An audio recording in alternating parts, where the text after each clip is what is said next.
ஹாய்ங்க, எல்லாரும் எப்படி இருக்கீங்க? நல்லா இருக்கீங்களா? இன்னைக்கு வந்துட்டு நம்ம சிறுபருப்பு வச்சு பாயாசம் செய்ய போறோம். அதுக்காக நான் சிறுபருப்பு இந்த டம்ளரால 1 டம்ளர் அளவுக்கு சிறுபருப்பு எடுத்து வச்சிருக்கேன். பாருங்க, 1 டம்ளர் போட்டுக்கலாம். நம்ம எந்த டம்ளர்ல இருக்குமோ அதே டம்ளர்லயே எல்லாமே மெஷர் பண்ணிக்கலாம்.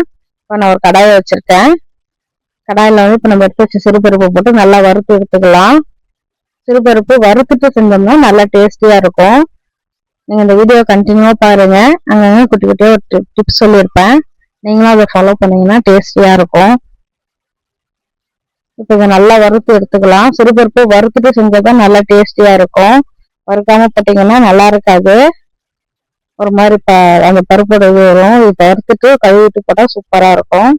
இந்த பாருங்க, இந்த அளவு வறுபட்டா போதும். லைட்டா கலர் சேஞ்ச் ஆகி வந்தா போதும். நல்லா வாசனையா இருக்கும். இப்போ இதை நல்லா நம்ம எடுத்து வாஷ் பண்ணி எடுத்துக்கலாம். இப்போ குக்கர்ல தான் நான் அதை செய்ய போறேன். அதனாலதான் இப்ப நான் குக்கர்லயே வச்சிருக்கேன். பாருங்க, வாஷ் பண்ணிட்டு குக்கர்ல வச்சிருக்கேன். இது கூட இப்ப ஜவ்வரிசி சேர்க்க போறோம். பருப்பு எவ்வளவு எடுத்தோமோ அதுல பாதி அளவுக்கு ஜவ்வரிசி சேர்க்கணும். இப்ப நான் 1 டம்ளர் பச்சரிசி எடுத்ததுனால 1/2 டம்ளர் ஜவ்வரிசி சேர்க்கிறேன். இப்போ இதையும் நல்லா வாஷ் பண்ணியாச்சு. வாஷ் பண்ண ஜவ்வரிசியும் இப்ப நம்ம சிறுபருப்பு சேர்த்துக்கலாம். இப்போ இது கூட நம்ம தண்ணி ஆட் பண்ண போறோம். இது 1/2 டம்ளர் மொத்தமா வந்திருக்கு. இது கூட நான் 7 டம்ளர் 7 டம்ளர் தண்ணி சேர்க்க போறேன். இப்போ 7 டம்ளர் தண்ணி சேர்த்தாச்சு. இப்போ இது கூட கல்லுப்பு சேர்க்கிற ஒரு கல்லு. இப்போ நம்ம இன்னும் சால்ட் சேர்க்கும்போது எந்த ஸ்வீட்ஸ் இருந்தாலுமே சால்ட் சேர்த்தோம் அப்படின்னா நல்லா டேஸ்டியா இருக்கும். ட்ரை பண்ணி பாருங்க. நல்ல ஸ்வீட் எடுத்து கொடுக்கும். இதே போல ஏலக்காய் அரைச்சி போட்டுக்கலாம். ஏலக்காய் கூட நான் கொஞ்சமா சர்க்கரை வச்சு அரைச்சிருக்கேன். சர்க்கரை வச்சு அரைச்சோம்னா ஈஸியா ஏலக்காய் நல்லா மொழிஞ்சிடும். அந்த இதெல்லாம் இப்ப பாருங்க, அதெல்லாம் போட்டாச்சு. குக்கரை நல்லா மூடி விசில் விட்டுடலாம். அது ஒரு பக்கம் விசில் வரட்டும். 4 விசில் விட்டா கரெக்டா இருக்கும். இந்த பக்கம் நான் வெல்லம் எடுத்து வச்சிருக்கேன். வெல்லம் நான் ஒரு 2.5 டம்ளர் அளவுக்கு வர அளவுக்கு வெல்லம் எடுத்திருக்கேன். இப்ப அதை 1/2 டம்ளர் தண்ணி ஊற்றி நல்லா கரைச்சி எடுத்துக்கலாம். பாகுப்பதெல்லாம் தேவையில்லை. சும்மா கரைஞ்சி வந்தா போதும். கல்லு தூசி மண்ணெல்லாம் இல்லாம இருக்கிறதுக்காக தான். இப்ப பாருங்க, இந்த பக்கம் விசில் முடிஞ்சிச்சு, தம் போயிடுச்சு. இப்ப நம்ம கரைச்சி வச்ச வெள்ளத்தை இதுல சேர்க்கணும். ஃபர்ஸ்ட் நம்ம குக்கர் திறந்துட்டு பருப்பு எப்படி வந்திருக்கு பார்க்கலாம். இங்க பாருங்க, பருப்பு நல்லா வந்திருக்கு. சூப்பரா பாருங்க, ஜவ்வரிசி எல்லாம் நல்லா கண்ணாடி மாதிரி இருக்கு. இப்ப இது கூட இதை நம்ம பருப்பு தெரியுதுங்களா, இந்த மாதிரி வச்சு கரண்டி வச்சு மசிச்சு விட போறோம். பருப்பு அங்கங்க கிடைச்சாதான் நல்லா இருக்கும். நல்லா நல்லா நைஸாலாம் ஆக தேவையில்ல. சும்மா லைட்டா நம்ம கரண்டி வச்சு மசிச்சு விட்டோம்னா போதும். இந்த மாதிரி இப்ப நம்ம கரைச்சி வச்ச வெள்ளத்தை இது கூட ஆட் பண்ணிக்கலாம். நல்லா வடிகட்டி சேர்த்துக்கலாம். பாருங்க, வடிகட்டி சேர்த்துட்டேன் வெள்ளத்தை. வெள்ளத்தை மேல் சேர்க்கும் போது நம்ம கல்லு தூசி மண்ணு எதுவும் இருக்காது.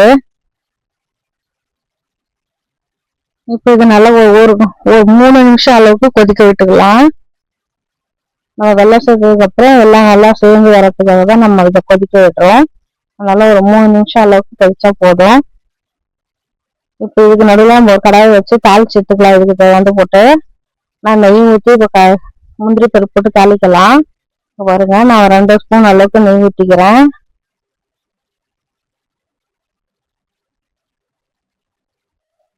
இது கூட முந்திரி பருப்பு போட்டு தாளிச்சுக்கலாம். இது கூட தேங்காய் வேணாலும் நல்லா குட்டி குட்டியா கல்லு மாதிரி கட் பண்ணி போட்டு தாளிச்சு போட்டோம்னாலும் சூப்பரா இருக்கும். பாருங்க, முந்திரி பருப்பு மட்டும் தான் நான் சேர்த்திருக்கேன். முந்திரி பருப்பு மட்டும் சேர்த்து நல்லா வறுத்து எடுத்துக்கலாம். இது நல்லா ஒரு கோல்டன் ப்ரௌனுக்கு வரட்டும். சூப்பரா இருக்கும். அப்பதான்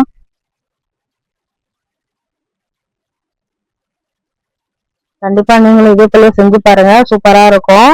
செஞ்சு பார்த்து எப்படின்னு கமெண்ட்ல சொல்லுங்க. இது பாருங்க, இது கொதிச்சுட்டு இருக்கு. போதும். இப்ப பால் சேர்த்துக்கலாம். தேங்காய் பால் ஃபர்ஸ்ட் பால் சேர்த்துக்கோங்க. அப்ப நல்ல டேஸ்டியா இருக்கும். பால் சேர்த்ததுக்கு அப்புறம் கொதிக்க கூடாது. ஆஃப் பண்ணிட்டு பால் சேர்த்துக்கோங்க.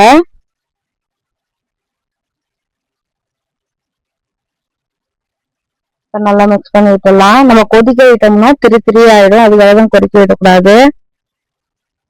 கரண்ட் வந்துச்சுன்னா நல்லா இருக்காது திரியா.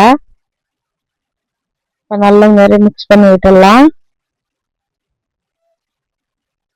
நம்ம சேனலை பாக்குறீங்க ப்ளீஸ் சப்ஸ்கிரைப் பண்ணிட்டு பாருங்க. இப்ப நம்ம வறுத்து வச்ச முந்திரி பருப்பு இது கூட சேர்த்துக்கலாம்.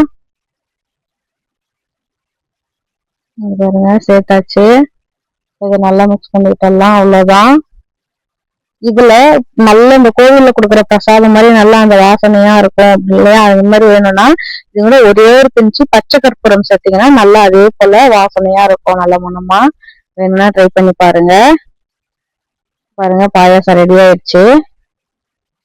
அவ்வளவுதான். நீங்களும் இதே போல செஞ்சு பாருங்க. செஞ்சு பார்த்து அப்படின்னு கமெண்ட்ல சொல்லுங்க. நம்ம சேனலை பாக்குறீங்க ப்ளீஸ் சப்ஸ்கிரைப் பண்ணி வச்சுட்டு பாருங்க. நம்ம சேனல் இப்பதான் ஸ்டார்ட் பண்ணிருக்கோம்.